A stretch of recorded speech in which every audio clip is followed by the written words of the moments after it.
അസ്സലാമലൈക്കും വറഹ്മത്തുള്ളാഹി വബറകാതുഹു. പ്രിയപ്പെട്ട കൂട്ടുകാരെ, ഞാൻ കൊൽക്കത്തയിൽ തന്നെയാണുള്ളത്. ഞാനിപ്പം പോകുന്നത് ടിപ്പു സുൽത്താൻ മസ്ജിദിലേക്കാണ്.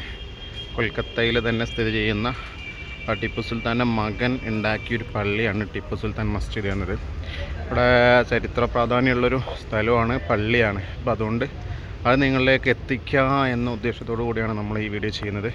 നമ്മൾ ഈ പള്ളിയുടെ മുന്നിലേക്ക് വരുമ്പോൾ തന്നെ ഇഷ്ടം പോലെ പ്രാക്കളുണ്ട് കേട്ടോ. ഇത് അത്യാവശ്യം പഴക്കമുള്ള പള്ളിയാണ്. ഹൈവേയുടെ സൈഡിൽ തന്നെ ആയിട്ടുണ്ടോ. ഇതിനപ്പുറത്ത് റോഡാണ്, ഹൈവേ ആണ്. അപ്പുറത്ത് വലിയ ഫ്ലാറ്റുകളും കാര്യങ്ങളൊക്കെ ഉണ്ട്. ഇത് വല്ലാത്തൊരു കൺസ്ട്രക്ഷനാണ് കേട്ടോ, നല്ല ഭംഗിയുള്ള ഒരു കൺസ്ട്രക്ഷനാണ്. അത്യാവശ്യം പഴക്കമുള്ള പള്ളിയാണ്. പ്രാക്കളുണ്ടോ. അപ്പോൾ നമുക്കിതിൻ്റെ ഉള്ളിലേക്കൊന്ന് പോയി നോക്കാം. ചെരുപ്പ് ഇവിടെ എവിടെയെങ്കിലും ഊരി വെക്കേണ്ടി വരും. ചെരുപ്പ് നമുക്ക് ഇവിടെ ഊരി വെക്കാം, എന്നിട്ട് അതിൻ്റെ ഉള്ളിലേക്കൊന്ന് പോയി നോക്കാം. സ്റ്റെപ്പ് കയറി പള്ളിയുടെ ഉള്ളിലേക്ക് പോകേണ്ടത് നമ്മൾ. അത്യാവശ്യം പഴക്കമുള്ള ഒരു പള്ളിയാണ്, നല്ല ഭംഗിയുണ്ട് കാണാൻ. അതിൻ്റെ എടുപ്പുകൾ കണ്ടാൽ തന്നെ അതിൻ്റെ പഴമ സൂചിപ്പിക്കുന്ന രൂപത്തിൽ നമുക്ക് കാണാൻ കഴിയും. ഇതിൻ്റെ ഉള്ളിലേക്ക്, അകത്തെ പള്ളിയിലേക്ക് നമുക്കൊന്ന് പ്രവേശിച്ച് നോക്കാം. ബിസ്മില്ലാ. നല്ല കൺസ്ട്രക്ഷനാണ് കേട്ടോ. ഇതുണ്ടോ, എന്ത് ഭംഗിയാണ് കാണാൻ. പഴമ ഉണ്ടെങ്കിലും ആ പഴമയ്ക്ക് വേറൊരു ഭംഗിയുണ്ടല്ലോ. ടിപ്പു സുൽത്താൻ്റെ മകൻ നിർമ്മിച്ചതാണ് ഈ പള്ളി എന്നാണ് ചരിത്രം പറയുന്നത്. ഇതിൻ്റെ ചെറിയ ചെറിയ കേടുപാടുകൾ വന്നിട്ടുണ്ടെങ്കിലും എത്രയും കാലം ആയി എന്നതിൻ്റെ ഒരു കേടും ഇതിനില്ല എന്നാണ് നമ്മൾ മനസ്സിലാക്കേണ്ടത്. ഇതിൻ്റെ മുകൾ ഭാഗം കണ്ടോ, നല്ല ഭംഗിയില്ലേ. ഇതിൻ്റെ മിഹ്റാബാണിത്. എന്ത് ഭംഗിയാണ്. ഇതിൻ്റെ മുകളിലേക്കില്ല കേട്ടോ. ടിപ്പു സുൽത്താൻ മസ്ജിദ്. എന്തൊക്കെ പഴയ മുസാഫുകളും കാര്യങ്ങളൊക്കെ ഉണ്ട് ഇവിടെ. ഇവിടെ എന്താ അള്ളാഹു മുഹമ്മദ് എഴുതിയൊരു ബോർഡ് കാണാനുണ്ട്. പിന്നെ ഇവിടെ നമ്മൾ നേരത്തെ പ്രാക്കളെ കണ്ട സ്ഥലമാണ് സൈഡിൽ. ഇതിൻ്റെ വാതിലൊക്കെ കണ്ടോ, വാതിലുണ്ടോ. ഈ ഒരു മോഡൽ വാതിലാണ് കേട്ടോ, 2 പൊളിയില്ലേ. ഇതിൻ്റെ പുറം ഭാഗം നമ്മളിപ്പോൾ കണ്ട സൈഡിൻ്റെ ഓപ്പോസിറ്റ് സൈഡാണ് കേട്ടത്. ഇവിടെ ഇതിൻ്റെ കൺസ്ട്രക്ഷനാണ് കണ്ടത്. ഇതിൻ്റെ വാതിൽ, ഇതിൻ്റെ കവാടം, നല്ല തൂണൊക്കെ നല്ല ഡിസൈൻ ചെയ്തിട്ട് നല്ല ഭംഗിയുണ്ട് കണ്ടോ.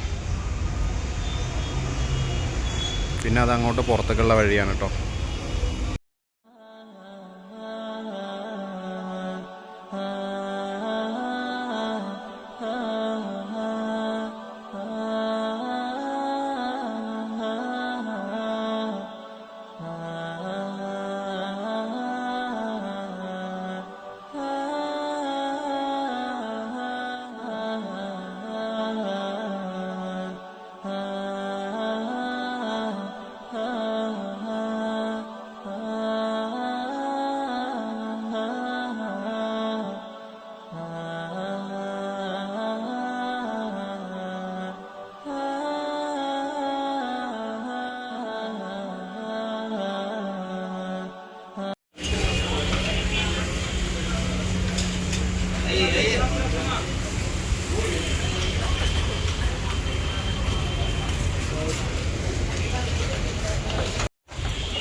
നേരത്തെ നിങ്ങൾ കണ്ടില്ലേ കുറേ കടകൾ, അത് റോഡ് സൈഡിലുള്ള ഫുട്പാത്തിലുള്ള കടകളാണ് കേട്ടോ.